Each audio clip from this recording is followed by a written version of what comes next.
नमस्कार दोस्तों, आप देख रहे हैं न्यूज अलर्ट्स। इस समय की बड़ी खबर। भारत और पाकिस्तान के बीच सीमा पर तनाव के बीच दोनों देशों में युद्ध विराम समझौते को फिर से लागू करने की सहमति जताई है। इससे पूरे भारत में एक विरोध का स्वर उठ खड़ा हुआ है। आप देख सकते हैं हमारी मीनू जैन, जो हमारे पॉलिटिकल कमेंटर हैं, उन्होंने क्या कहा, आपको वो अच्छे तरीके से समझाएंगे।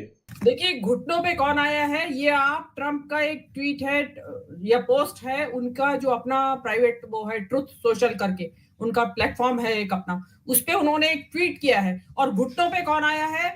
घुटनों पे भारत आया है। मोदी ने देश की संप्रभुता और देश की विदेश नीति को ट्रंप के हाथों में गिरवी रख दिया है। उन्होंने क्या लिखा है अपने ट्वीट में, अपने पोस्ट में? उन्होंने लिखा है कि मैं दोनों देशों के साथ ट्रेड करूंगा।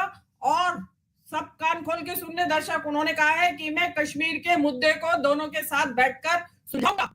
जिस कश्मीर में आज तक कोई थर्ड पार्टी मीडिएशन की बात नहीं हुई आज तक और न आने दिया गया, उस पे अब ट्रंप साहब थर्ड पार्टी मीडिएशन करेंगे, बैठ के वो सुलझाएंगे। मोदी जी देश को बताएं कि क्या क्या गिरवी रखा है उन्होंने ट्रंप के पास, कि जो ट्रंप कश्मीर के मुद्दे को सुलझवाएंगे। क्या कश्मीर पाकिस्तान को देने की तैयारी तो नहीं हो रही है? इसके अलावा मैं 3-4 बातें रखना चाहती हूं इसमें, कि ये आईएमएफ के पैसे से खरीदा गया सीज फायर है। उसमें इंडिया ने चुप्पी लगा दी। इंडिया का कोई प्रभाव काम नहीं आया, कोई विश्व गुरु की छवि काम नहीं आई, कोई आपका विदेशी नेताओं के गले पड़ना, झप्पी पहना, पप्पी लेना उनकी, वो कोई आपके काम नहीं आया। किसी ने आपका साथ नहीं दिया और पाकिस्तान को अरबों रुपए का, अरबों डॉलर का जो है वो आईएमएफ ने बेल आउट पैकेज दे दिया। मोदी जी की इससे बड़ी हार हो नहीं सकती। आप विश्व गुरु का डंका कहते हैं, कि आप कहते हैं दुनिया सुनती है जब मोदी जी बोलते हैं। किसी की हिम्मत नहीं है बोलने की। हिम्मत क्यों नहीं? किसी भी देश ने पाकिस्तान को आईएमएफ का बेल आउट पैकेज देने का विरोध नहीं किया, और जीत पाकिस्तान की हुई है। आपकी सेना की कमजोरी जाहिर हो गई है। रक्षा विशेषज्ञ हैं प्रवीण साहनी, मैं उनको लगातार फॉलो कर रही हूँ, उन्होंने बार-बार कह रहे हैं कि एक रफाल गिरा है इंडिया का। और रफाल कैसे गिरा? क्योंकि उसमें चाइना और अमेरिका की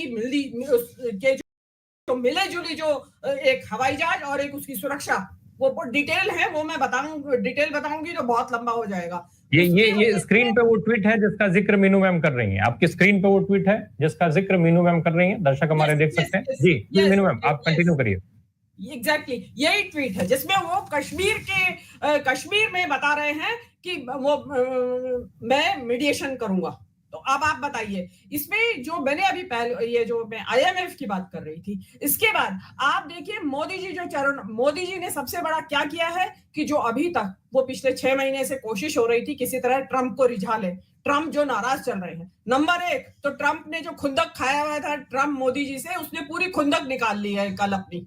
उसने पूरी मोदी जी को इतना नीचा दिखाया है कि मोदी जी उसके चरणों में बिछ गए हैं। मोदी जी चरणों में बिछे हुए थे 6 महीने से। कभी उसके शपथ ग्रहण समारोह में जाने के लिए निमंत्रण पत्र भेजने के लिए जयशंकर को कहते थे, जा तू भाई लेके आ मेरे लिए निमंत्रण पत्र। वो नहीं आया, नहीं जा पाए मोदी जी। लेकिन शपथ ग्रहण करते ही ट्रंप के, मोदी जी वहां बिन बुलाए मेहमान की तरह वहां पहुंच गए, और जहां उनका जो अनादर हुआ वो सबने टीवी के ऊपर देखा।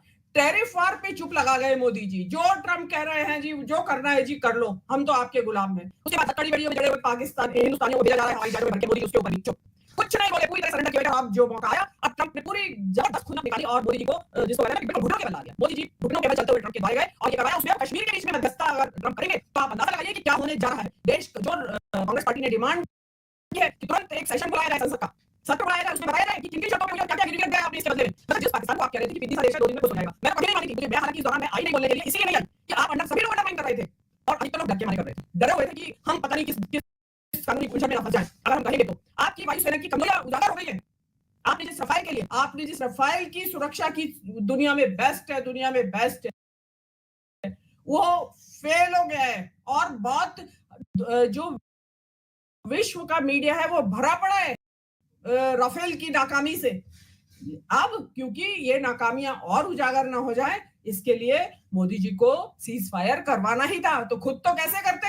56 इंच का सीना जो था उसकी छवि ध्वस्त हो जाती। तो इसलिए ट्रंप को बैकडोर से बुलवाया गया कि आओ जी, हमें किसी तरीके से इस चक्कर से निकाल दो।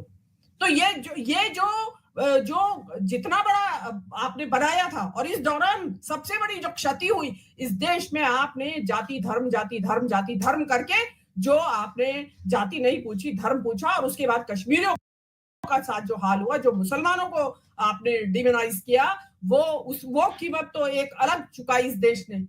लेकिन आप जो मोदी जी जो करना चाह रहे थे इसके जरिए, वो हासिल नहीं कर पाए। उसके अलावा अंध भक्तों को, इनकी जो समर्थक हैं, उनको कितने सांसत में डाला। पहले इन्होंने चलते इस टेंशन के बीच में जाति जनगणना का टास्क दे दिया अपने अंध भक्तों को।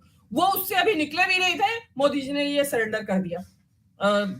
और अभी सरेंडर किया है, उसमें अंदर क्या क्या शर्तें हैं, आपने जो पानी रोका, आपने जो ये उनको जो आपने एयरवेज, जो आपने बहुत सारे सस्पेंड की थी जो चीजें, वो उनका क्या होगा? शिमला समझौते का क्या हुआ? शिमला समझौता था ही इसलिए कि कोई थर्ड पार्टी बीच में नहीं आएगी, हम अपने आप करेंगे। अब क्योंकि शिमला समझौता सस्पेंड हो गया और निकल के आपके ट्रम्प साहब सामने आ गए हैं, और ट्रम्प साहब को आपने नोबेल पुरस्कार भी पड़ी है। वो उन्होंने अफरा तफरी में, मतलब आप ये देखिए कि जिस घोषणा सीज फायर की यहाँ के सेना अधिकारियों को करनी चाहिए थी दोनों तरफ से, उसकी घोषणा वो ट्रम्प साहब कर रहे हैं। भारत के प्रधानमंत्री और पूरी मंत्रिमंडल सिरे से गायब है। अमित पाल मोर्चा से भरा हुआ है इस वक्त, अमित पाल लगे हुए हैं इस पे, और भारतीय मीडिया इस सारे दौरान में जिस तरीके से एक्सपोज हुआ है, जिस तरीके की धूल छिछाने वाली मजाक उड़ रहा है दुनिया में, उसमें आप एक नया घटना का मामला, ये कोई मेजर आर्या अवतरित रखे हैं आजकल इनके सीन पे। उस मेजर आर्या ने, जब ईरान का विदेश मंत्री इंडिया में था, उसको सुअर या सुअर का औलाद कुछ कहा है, उसका स्ट्रॉन्ग ऑब्जेक्शन लिया ईरान की गवर्नमेंट ने। अब आप उसकी सफाई देते रहिएगा। और इसमें सबसे इंपॉर्टेंट जो बात आपने शुरू में कही, चर्चा होना चाहिए था मोदी का, चर्चा हो रही है इंदिरा गांधी की। तो आपका इससे बड़ा आप हार हो नहीं सकती। अब आप अपना सोशल मीडिया लगाएं, आप अपनी उससे डैमेज कंट्रोल नहीं होने वाला है। कश्मीर के ऊपर ट्रम्प आपकी मदद करेंगे, और किस तरह आपका टेबल दबाएंगे, यू डोंट नो।